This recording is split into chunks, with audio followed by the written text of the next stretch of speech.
Vamos a analizar este tema con Lucas Romero, el director politólogo y director de Sinopsis. Lucas, ¿qué tal? Buen día. Roberto Pascual y José Picón te saludan. ¿Cómo estás? Buen día, José Roberto, ¿cómo andan ustedes? Muy Bien, bien, bien. muy bien. Bueno, Lucas, ¿qué análisis hace de que el gobierno, van 6 meses de gobierno y todavía el Congreso no le ha dado una alegría al, al presidente? ¿Qué se puede decir de esto?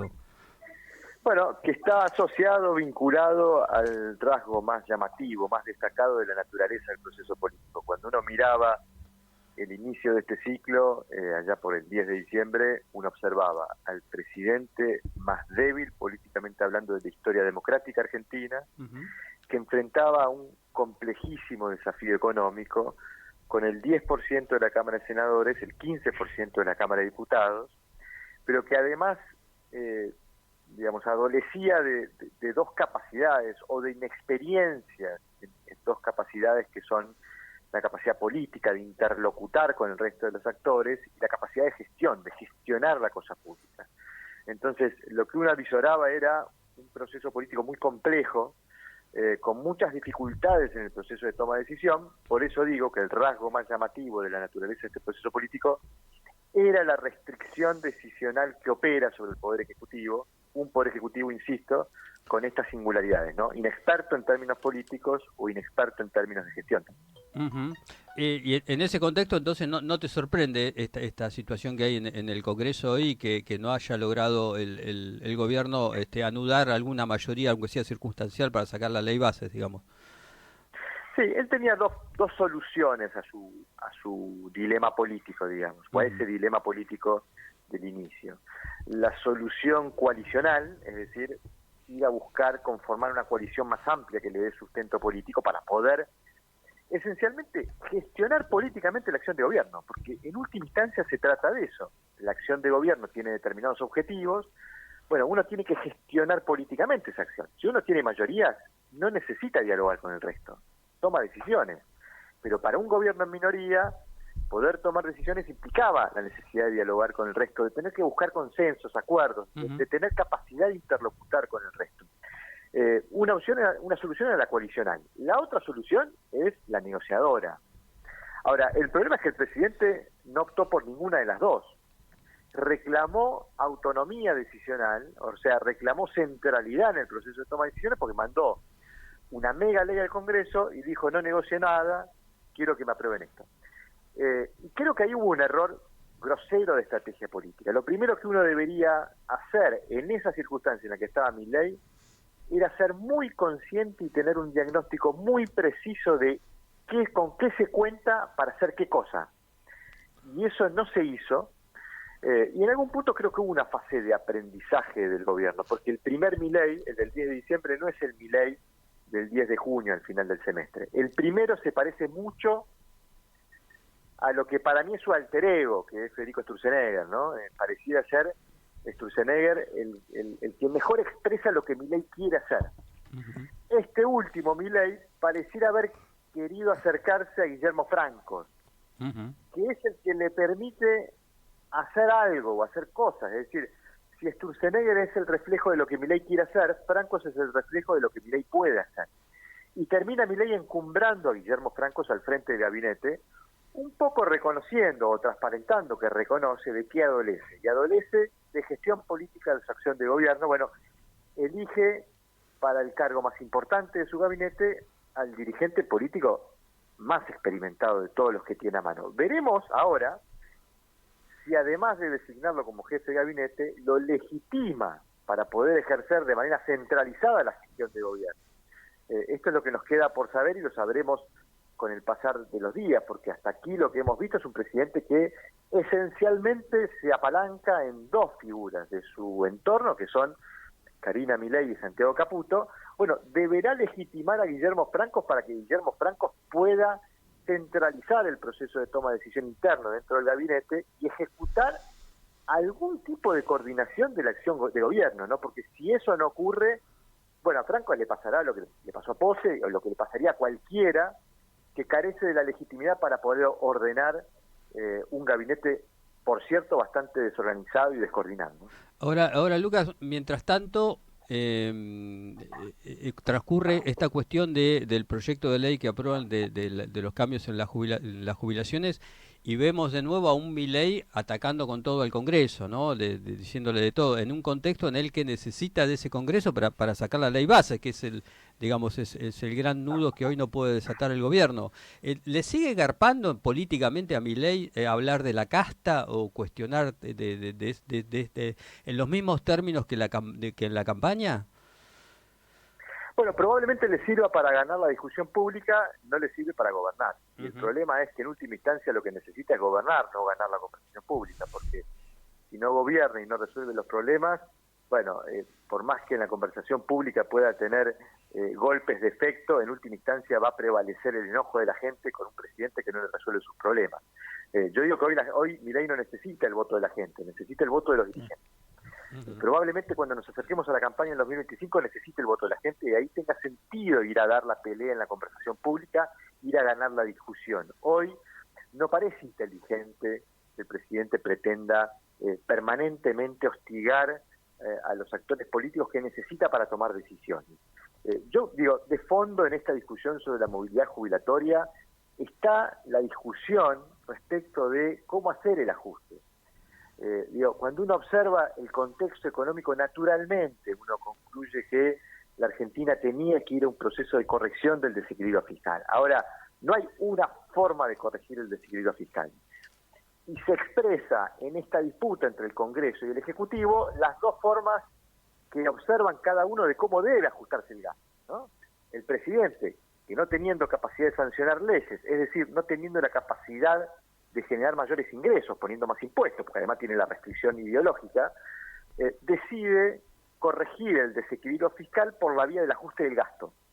Y esto produce mucho más daño, pero además de que produce más daño, lo hace de una forma que termina impactando en sectores más vulnerables, ¿no? Porque la licuación del salario de los jubilados terminó siendo un componente muy importante del equilibrio fiscal que viene mostrando el gobierno. El Congreso dice, bueno, este tipo de ajuste no me gusta, a los jubilados no le ajustemos, y le quiere devolver parte de lo que los jubilados perdieron por la aceleración de la inflación. Entonces lo que hay de fondo es una discusión de cómo encarar el proceso de corrección del desequilibrio fiscal. Y el presidente no tiene, con la legitimidad de origen de un presidente, autoridad para reclamar centralidad en el proceso de toma de esa decisión. Si él tuviera mayorías, bueno, él podría ejecutar la facultad que tiene, quien tiene mayoría, de tomar las decisiones sin discutirlas. Pero como no tiene mayoría, lo tiene que discutir. Y acá es el punto, ¿no? Probablemente, si el gobierno pretende vetar y después el Congreso insiste, bueno, deberá aceptar el gobierno que esta es la forma en que el sistema prevé se resuelvan este tipo de conflictos. Por eso digo, confrontar puede ser una victoria de corto plazo en términos de la conversación pública, pero en el mediano y largo plazo siempre va a terminar perdiendo el presidente si no logra tomar decisiones y no se resuelven los problemas, ¿no? Me parece que esto es lo que no termina de entender Milei en términos de estrategia política, y pareciera seguir en una dinámica en donde domina la lógica de la estrategia electoral, ¿no? Donde cree que lo que hay que hacer es ganar los debates en la conversación pública para ganar el apoyo de la gente. El apoyo de la gente sigue estando, y ha sido un dato llamativo de este primer semestre. Uno no sabe si por convicción o por ilusión, pero en todo caso, casi el 90% de los que votaron a Milei siguen apoyando, y eso es un dato llamativo en este contexto económico, pero en última instancia yo no creo que esto tenga larga duración para permitirle a Milei poder garantizarse estos apoyos en la elección de medio término, que necesita ganar porque necesita fortalecerse, ¿no? Ahí donde, de vuelta, claro, me parece que radican todas las sospechas respecto de errores de estrategia política. Ese giro dialoguista que estás anunciando, que vos ves en la estrategia de Milei, ¿no va a ser puesto a prueba la semana que viene, cuando llegue efectivamente la ley base, se trate en el Congreso? ¿Y cómo pensás que la gente cómo puede reaccionarse ante una nueva movilización y demás? Bueno, a ver, Franco se ha venido negociando esa ley, y lo que era una ley original, ha quedado, por lo menos en el dictamen del Senado, una versión bastante edulcorada, ¿no? Casi como si lo que se podría terminar aprobando está mucho más cerca de lo que podría generar un consenso mayoritario para aprobar una ley. Claro. Seguramente va a haber manifestaciones, hay una oposición que pretende obstruir la sanción de esta ley, hay otra oposición dialoguista que pretende colaborar. Yo soy de los que creen que la ley finalmente va a salir, porque creo que confluyen allí dos necesidades que facilitan la probabilidad de que la ley salga. La necesidad del presidente ya de demostrar que puede sacar una ley, pero también la necesidad de la oposición dialoguista de decirle a sus propios votantes, no a mi ley, que le dan herramientas al presidente para que resuelva los problemas. Y permítanme recordar dos referencias del debate en diputados que me parecen que son ilustrativas de esto. Sí. Tanto Cristian Ritondo como el presidente de la bancada de la UCR, Rodrigo de Loredo, los dos, cuando hicieron el cierre del debate y justificaron el apoyo a la media sanción de la ley base, el paquete fiscal, los dos hicieron la misma referencia, no textual, pero la misma referencia, es decir, esto no lo hacemos por mi ley, lo hacemos por la gente. Y me pareció curiosa la referencia porque 3 de cada 4 votantes de Juntos por el Cambio de la elección general, estoy hablando de los votantes de Patricia Bullrich, te dicen que están muy o bastante ilusionados con que Milei pueda producir los resultados deseados. Es decir, hay un sector muy importante del electorado de Juntos por el Cambio que está apoyando al gobierno. Entonces, esa oposición dialoguista se siente un poco condicionada por ese posicionamiento de sus votantes para demostrarles que le dan herramientas al presidente. Yo me imagino otra dinámica muy distinta una vez que se apruebe la ley base, sobre todo esos sectores que van a querer diferenciarse una vez después de haberle apoyado la ley al presidente, aún siendo una ley bastante edulcorada, pero hasta ese momento me da la impresión que van a seguir sintiendo esa necesidad de decir, le dimos herramientas al presidente. Es cierto que han pasado cosas en estos últimos días, uno no sabe hasta qué punto las declaraciones de Milei no terminan complicando esas negociaciones que Franco ha venido hilvanando para poder sacar la ley.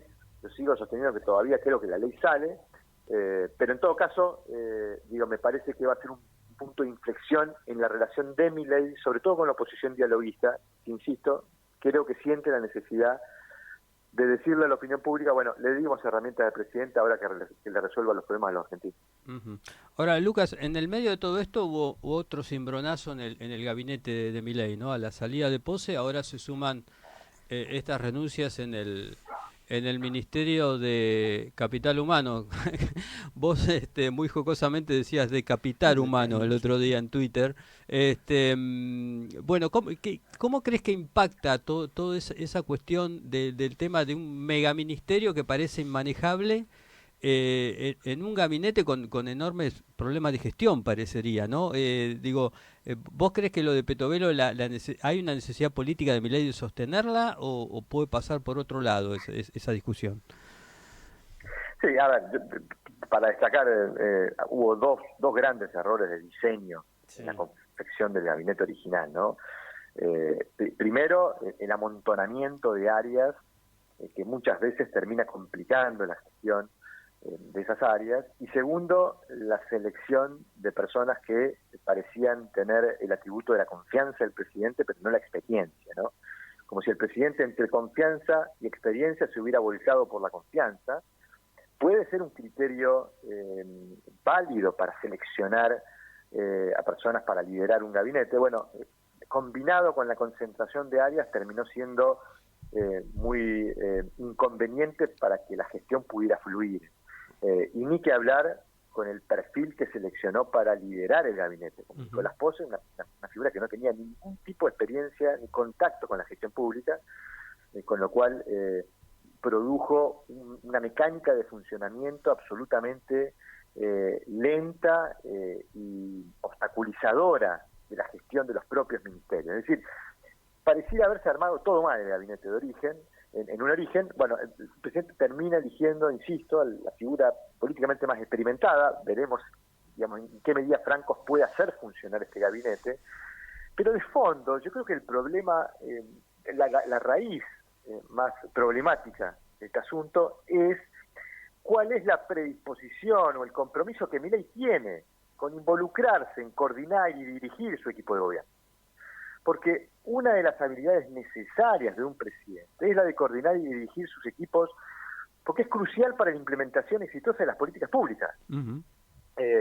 Todos los especialistas que han estudiado el liderazgo presidencial terminan concluyendo que la capacidad de un presidente para construir y liderar equipos de gobierno no solo es clave para optimizar la eficiencia administrativa, sino para fortalecer las capacidades de gobierno, la capacidad de perseguir objetivos de gobierno.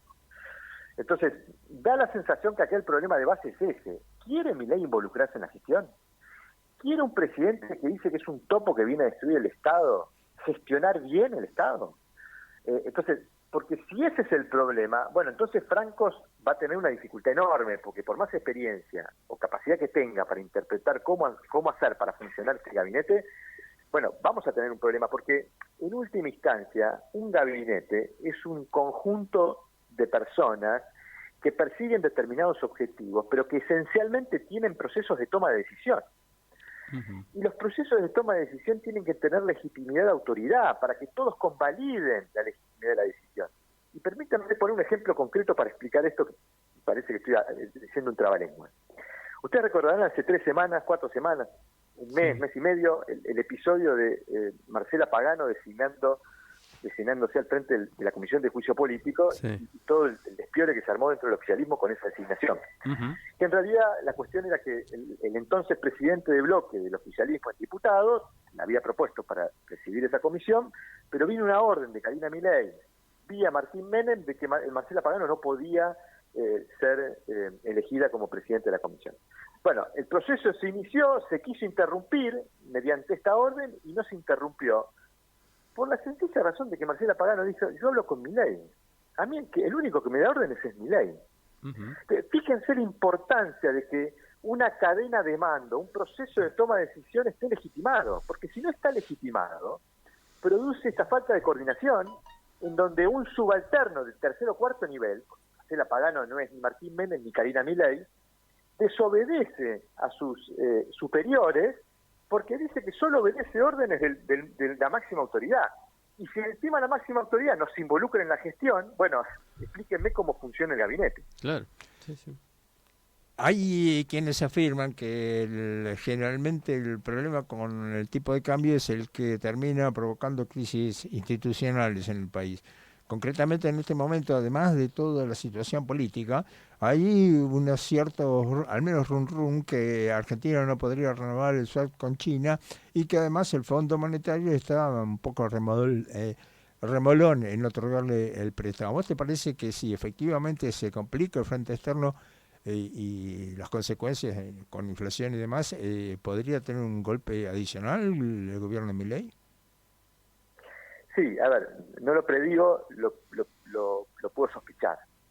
A ver, decíamos recién, el presidente ha sostenido los apoyos, y eso efectivamente es así, no solo bajo nuestra mirada, la mayoría de los que ocultamos la opinión pública vemos lo mismo, ¿no? En más o menos el presidente ha logrado sostener el apoyo de los que lo votaron. Ahora, yo digo que, ¿en qué radica el sostenimiento de los apoyos? Probablemente en la ilusión que tenga esa gente de que esto pueda funcionar, probablemente en el enojo que esa gente tiene con lo que está enfrente del presidente, y eso lo lleva a seguir sosteniendo el apoyo, probablemente con algunas cosas que el presidente les ha dado, pero esencialmente porque también tienen algunos indicadores de los cuales agarrarse para querer o tener la ilusión que esto pueda funcionar. Un ciudadano medio no llega después de trabajar una jornada laboral a su casa, se sienta en la mesa del comedor y empieza a analizar los pasivos remunerados del Banco Central para saber si el presidente está haciendo bien o mal las cosas. Mira los indicadores que mira el ciudadano común, y en la Argentina hay 2 indicadores que son muy sensibles a la opinión pública, que son el dólar y la inflación. El dólar por razones obvias, históricas, la inflación por razones coyunturales. Viene siendo la principal preocupación ciudadana, lo que la mayoría de los argentinos le pide al presidente resolver. Bueno, en los 2 indicadores Milei venía ofreciendo resultados. Dólar estancado, planchado, tranquilo, y la inflación bajando más pronunciadamente de lo que el mercado preveía, con lo cual doble logro para el presidente en esos 2 indicadores que son muy sensibles a la opinión pública. Con lo cual, el tipo que llegaba después de laburar miraba esas 2 cosas y decía, esto parece que está funcionando. Por eso digo, hago toda esta introducción, porque si la no renovación del swap con China o las dificultades que está teniendo el Banco Central para seguir comprando dólares como lo hacía hace 2-3 meses atrás, porque algunos sospechan, pudiera haber alguna especulación de los exportadores de soja de que este tipo de cambio no les sirve y están reclamando algún tipo de mejora para mejorar márgenes de renta, entonces no empiezan a liquidar, el Banco Central deja de comprar dólares, los mercados empiezan a impacientar y empezamos a ver volatilidad en los tipos de cambio y algún tipo de rebote en inflación. Bueno, si ocurre eso, yo me imagino que eso va a poner en duda o va a presentar muchos interrogantes a esa porción de la sociedad que apoya, ¿no? Porque ya empiezan a desaparecer los indicadores que ayudaban a alimentar la ilusión de que eso estaba funcionando. Por eso yo digo que este ha sido un gobierno que en términos de política económica terminó teniendo un sesgo pronunciado pro baja de la inflación, como que entendía que ahí estaba la raíz de su capital político o los fundamentos para sostener el apoyo, y eso ha sido contraproducente para la política económica, porque es cierto, la inflación bajó más pronunciadamente de lo que el mercado esperaba, pero también la actividad bajó mucho más de lo que el mercado esperaba. Claro. Entonces, quizás ahí el gobierno, alimentándose del corto plazo, te bajo pronunciadamente la inflación para que me sigas apoyando, termina afectando la fuente de alimentación de los apoyos del mediano plazo, que era la recuperación de la actividad. Y ahí es donde me parece que se juega la dinámica política y esta dinámica de en qué medida se sostienen los apoyos. Si la recuperación de la actividad se dilata, se posterga y la gente ve que, bueno, ya está, la inflación baja 5, pero no me estás recuperando el poder adquisitivo, no estoy recuperando poder de compra, bueno, quizás eso sí empiece a poner en duda los apoyos, ¿no? Habrá que verlo. Presumo que si esas cosas ocurren, que vos decís que pudieran ocurrir, bueno, eso va a ser una fuente de tensión fenomenal para evaluar en qué medida los apoyos se sostienen. Bueno, Lucas, te agradecemos muchísimo el análisis, te mandamos un gran abrazo, muchas Muy gracias. amable. No, por favor, un placer, un abrazo grande. Chau, chau. Bueno, pasó Lucas Romero con un minucioso análisis respecto de del gobierno, de la marcha de la economía, de la marcha de la relación con el Congreso.